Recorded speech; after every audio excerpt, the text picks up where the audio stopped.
그러면 민법 첫 번째 나무인 총칙부터 한번 출발해 보도록 하겠습니다. 결국 우리 민법에서 다루고자 하는 것은 뭐다? 그렇죠. 바로 법률 행위에 따른 그에 따른 법률 효과, 그리고 그에 따른 법률 관계, 요거라고 그랬죠. 그렇죠? 그리고 이제 법률 행위에 대비되는 게 뭐가 있다? 법률의 규정이 있었죠. 그래서 요거하고 이제 대비되는 게 법률 규정이라는 놈이 하나 있다는 거, 그걸 이제 기억해 두시면 좋겠죠. 그래서 어찌 보면은 우리 민법은 말이죠, 요 법률 행위 요거 하나 제대로 배우려고 공부하는지도 모르겠습니다. 그렇죠? 그렇게 해도 뭐 지나친 과는 아니죠. 자, 이렇게 해서 법률 행위를 한 사람의 의사대로 법률 효과가 발생이 되죠. 그에 반해서 이 법률 규정이라는 경우는 말이죠, 의사대로 의사가 없는 거죠.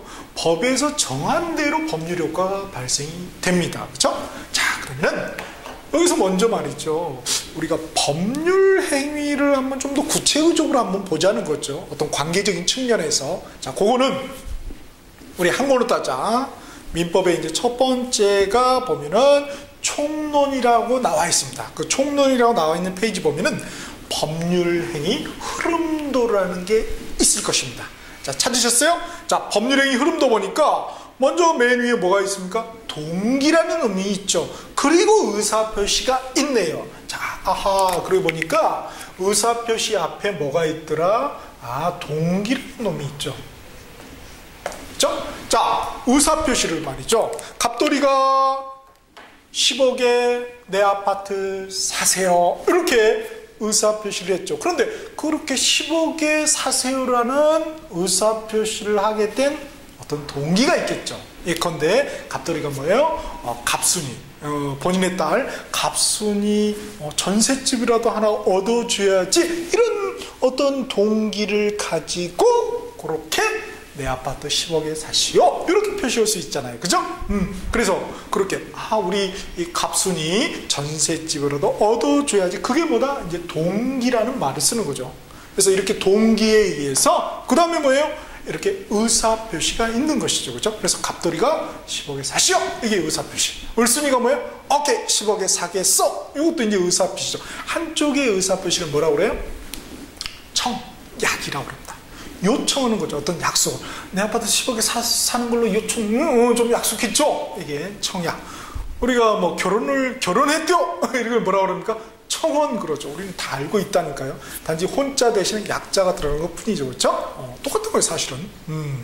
또 다른 쪽이면 승낙, 이렇게 승낙 받아들이는 거죠. 이것도 하나의 의사표시입니다. 이렇게 똑같은 의사표시인데 말이죠, 어떤 때는 청약, 어떤 때는 승낙, 이렇게 부르는 거죠. 마찬가지죠.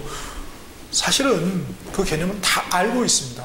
예컨대 여러분의 낭구님을 뭐라고 부릅니까? 왼수? 그러면 안 되죠. 자, 여러분의 낭구님을 뭐라고 그래요? 우리 서방님, 이렇게 부르죠. 그렇죠? 그런데 여러분의 가족들은, 자녀들은 뭐라고 부릅니까? 우리 아빠, 그러잖아요. 똑같은 여러분의 낭구님을 갖다가 서방님, 그렇죠? 아빠, 이렇게 부르듯이 똑같은 의사표시를 갖다가 뭐예요? 청약, 승낙, 이렇게 부르는 것 뿐이에요. 같은 거다. 자, 이렇게 해서 이제 의사표시에 의해서 하나의 법률 행위가 되는 것이죠. 그렇죠? 사고파는. 자, 그러한 법률 행위, 대표적인 매매라고 그랬죠? 법률 행위에서 법률 효과, 권리가 발생이 되죠. 그렇죠? 그래 보니까 밑에 뭐라고 돼 있어요? 매매대금 지급 청구권. 갑돌이한테는 을순이는 뭐예요? 소유권 이전 청구권이라는 채권이 발생이 됩니다. 그리고 이제 이후에 뭐예요? 각각 돈이 넘어가면은 그 돈에 대해서 갑돌이는 소유권, 돈에 대한 소유권, 을순이는 이제 등기되면은 그 아파트에 대한 소유권이나 물권이 발생이 되겠죠. 이런 절차를 거쳐요. 그런데 이제 학자들이 보니까 의사표시는 뭐라고 불렀습니까? 학자들이 법률사실, 이렇게 또 부르네요. 그러니까 의사표시는 법률적 용어고 말이죠. 그 다음에 법률사실은 뭐예요? 학문적 용어다 이렇게 생각하시면 되겠어요. 결국은 똑같은 거죠, 그렇죠? 다 알아야 됩니다. 그래서 의사표시를 갖다가 우리가 뭐라고 부른다? 법률사실. 그리고 법률행위는 뭐라고 불러요? 또 보니까 법률요건. 그리고 마지막 이 권리변동, 그거는 법률효과로 부르죠, 그렇죠? 이렇게. 자, 이렇게 되어 있습니다. 그 중에 가장 중요한 게 이제 법률행위하고 권리변동입니다. 밑에 보면 이제 구체적인 용어의 정의가 나와 있습니다. 그래서 법률행위는 이미 우리가 앞에서 봤죠? 법률 효과를 가져오기 위한 그런 행위를 법률행위라고 그래요. 그 다음에 권리변동, 이거 이제 법률 효과라고 그랬는데요. 권리변동 보니까 뭐라고 그랬어요? 권리의 발생, 변경, 소멸이다. 이렇게 돼 있죠. 요거는 뭐예요? 권리 자체의 관점에서 이렇게 본 거예요. 그게 아니라 권리를 얻는 주체의 관점에서는 이걸 뭐라고 그러냐면 권리의 발생, 변경, 소멸 이렇게 부르지 않고 뭐라고 불러요? 다음 페이지 나와 있어요. 다음 페이지 보시면은 뭐라고 되어 있습니까? 권리의 득실, 변경 이렇게 되어 있나요? 권리 변동해가지고 그래서 뭐예요? 권리의 취득, 변경, 상실. 그래서 취득의 득자, 변경의 변경, 그 다음에 상실의 실. 그래서 득실, 변경이다. 이렇게 표현을 해요. 똑같은 권리 변동인데 권리 관점에서는 뭐라고 그래요? 권리의 발생, 변경, 소멸 이렇게 부르고, 그 다음 권리 주체의 관점, 사람의 관점은 권리의 취득, 그죠? 변경은 변경 그대로 쓰고, 그 다음에 상실 이런 표현을 쓰는 것이죠. 그렇죠? 이걸 봐보세요. 갑돌이한테는 권리가 발생이 되기도 하지만은 뭐에 대한 대금에 돈에 대한 권리가 발생이 되기는 하지만은 뭐에 대한 아파트의 소유권에 대한 권리는 소멸이 되죠. 상실이 되죠. 그렇죠? 자, 그래서 이러한 표현을 써준다는 거 꼭 기억을 해 두시고요. 그 다음에 보면은 다음 페이지 보시면은 우리가 법률행위, 법률효과, 법률관계표가 나와 있죠. 그렇죠? 그래서 이 첫 번째 나무 총칙의 가장 중요한 포인트라고 볼 수 있어요. 그래서 보니까 법률행위의 성립요건 나와 있나요? 그래서 법률행위가 성립하기 위한 요건 보니까 당사자, 목적, 의사표시가 있나요? 법률행위가 되기 위해서는 당사자, 목적, 의사표시 이 세 놈이 있어야지만이 비로소 법률행위라는 하나가 만들어지는 것입니다. 오케이. 그 다음에 이런 이 성립요건만 구비했다고 해서 제대로 법률효과가 나오는 게 아니죠.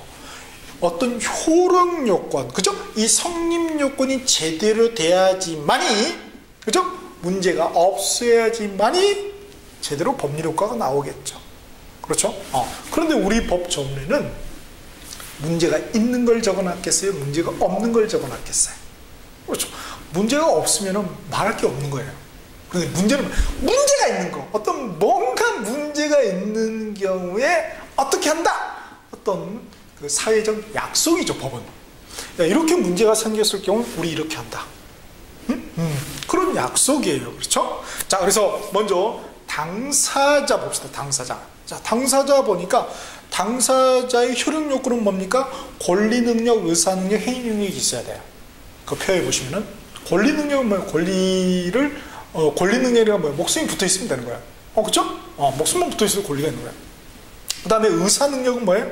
이 법률 행위를 했을 때 어떠한 파급 효과가 있는지를 판단할 수 있는 능력을 의사 능력이라고 합니다. 그렇죠? 그 다음에 행위 능력은 이렇게 법률 행위를 갖다가 혼자서 단독적으로 할 수 있는 그런 능력을 갖다 우리가 법률 행위 능력, 줄여서 행위 능력이라고 표현을 하는 것이죠. 자, 이렇게 당사자가 권리 능력, 의사 능력이 있어야 되는데 없으면 이게 바로 문제가 있는 경우죠. 없으면은 그럼 문제가 있는 법률행위의 법률효과는 어떻게 된다? 생긴다, 안 생긴다? 없다. 그래서 뭐야? 무효. 그럽니다. 근데 권리 능력이 없어요. 돌아가신 분이죠? 돌아가신 분. 망자하고 계약을 체결했다. 무덤에 가가지고, 그렇죠? 당신 아파트 파시오. 내가 사겠어. 이렇게 했어요. 이거 이상한 양반이죠. 그렇죠? 자, 이렇게 했을 때는 뭐예요? 법률 행위는 있었지만은 뭐가 없다? 그렇죠. 권리 능력이 없잖아요, 한쪽이. 그러니까 뭐예요? 법률 효과는 무효가 되는 것입니다. 그렇죠? 그 다음에 법률 관계는 절대적이 되죠. 그 무효는 뭐예요? 파시오. 요 양반한테만 무효가 아니라 요 양반이 해서 뭐 이렇게 서류를 꾸면서 이렇게 넘겼다고 합시다.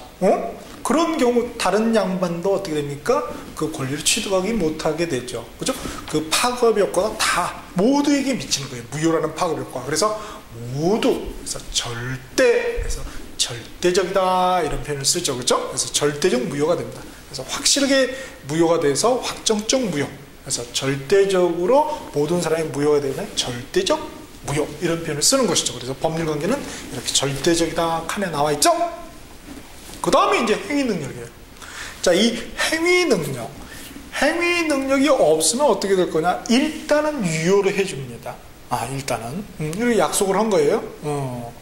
유효를 해준 거예요. 그런데 불확정적 유효입니다.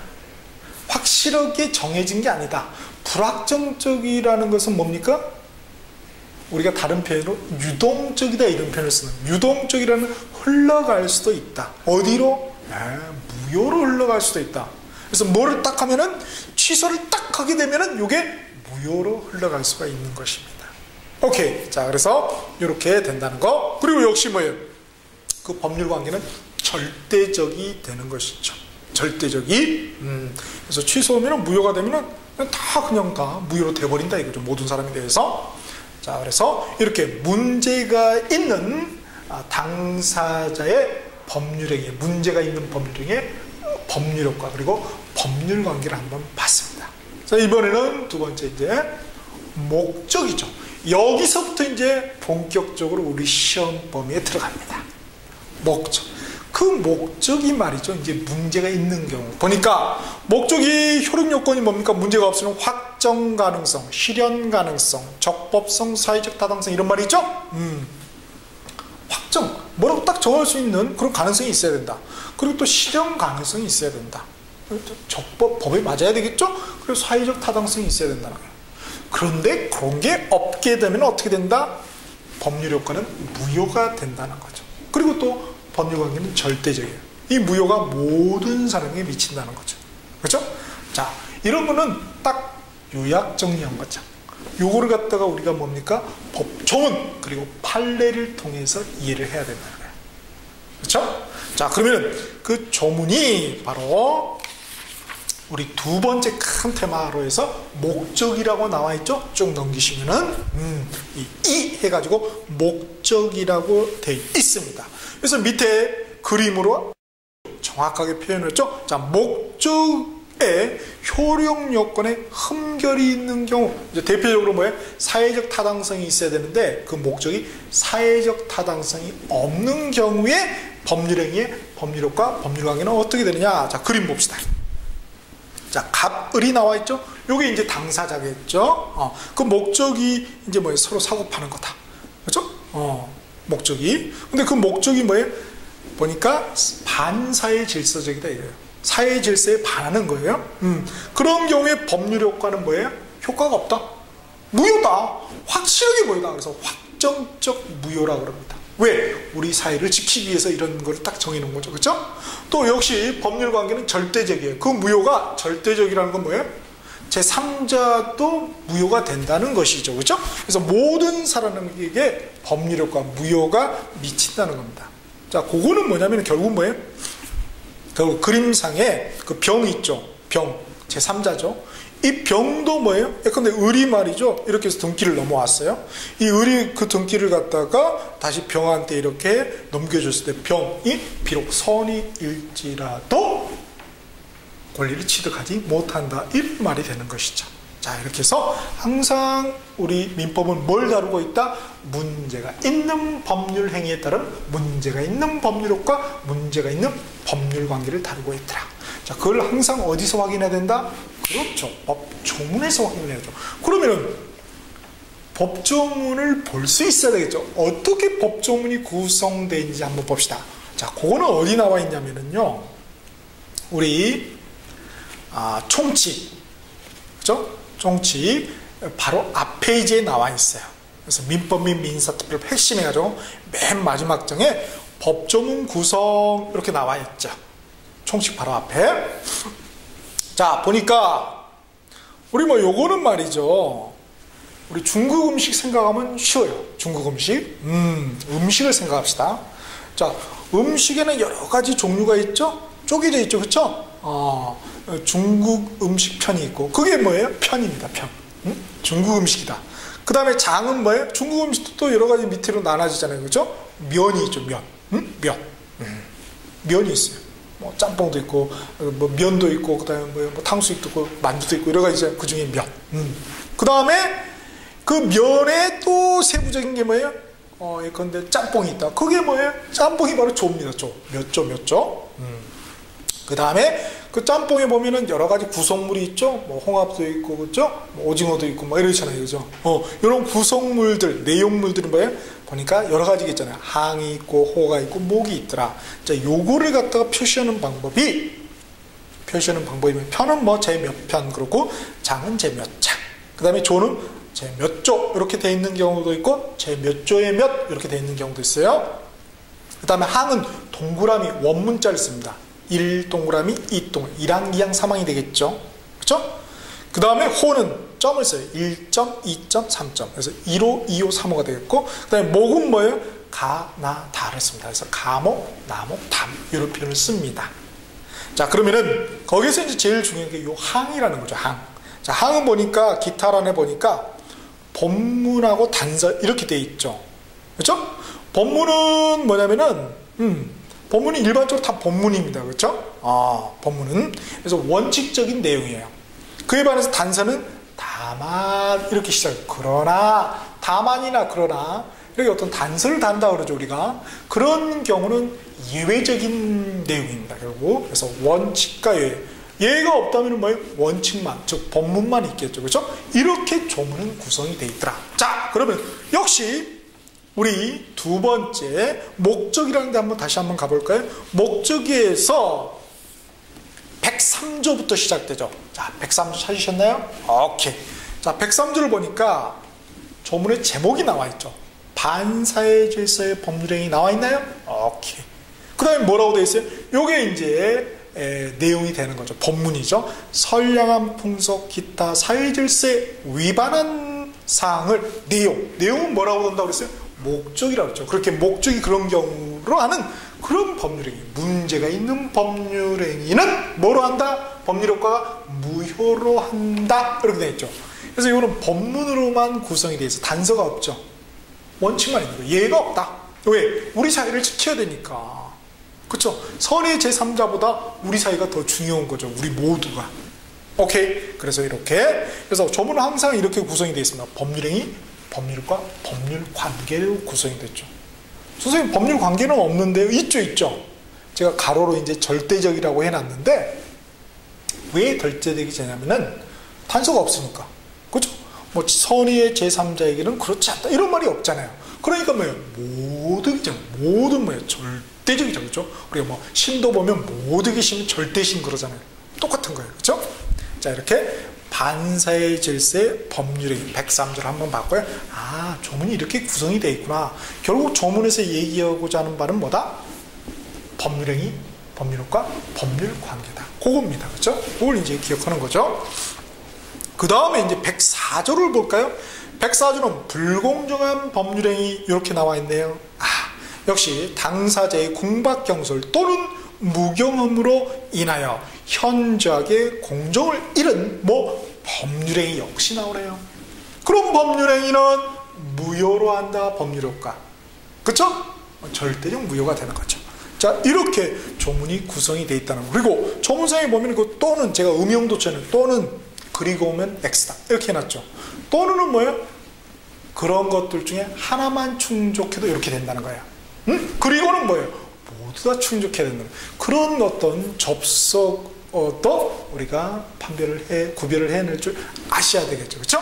자, 이렇게 해서 우리가 총칙이라는 민법의 첫 번째 나무에 이 법률행위에 장가진 이 목적, 문제가 있는 목적이죠. 그렇죠? 즉 반사의 질서적인 그런 목적의 법률행위의 법률효과는 뭐다? 무효다. 그런데 확실하게 정해서 무효죠? 확정적 무효고, 법률관계는 뭐다? 절대적이다. 그래서 모두에게 그 무효가 절대적으로 미친다는 거죠. 그렇죠? 그래서 선의 제3자라 할지라도 보호가 되지 않는다. 이걸 이제 조문을 통해서 확인해 봤습니다. 우리가 처음부터 끝까지 결국 뭘 확인하는 거예요? 조문상의 또 판례상의 법률행위, 법률과 법률 관계를 파악하는 것이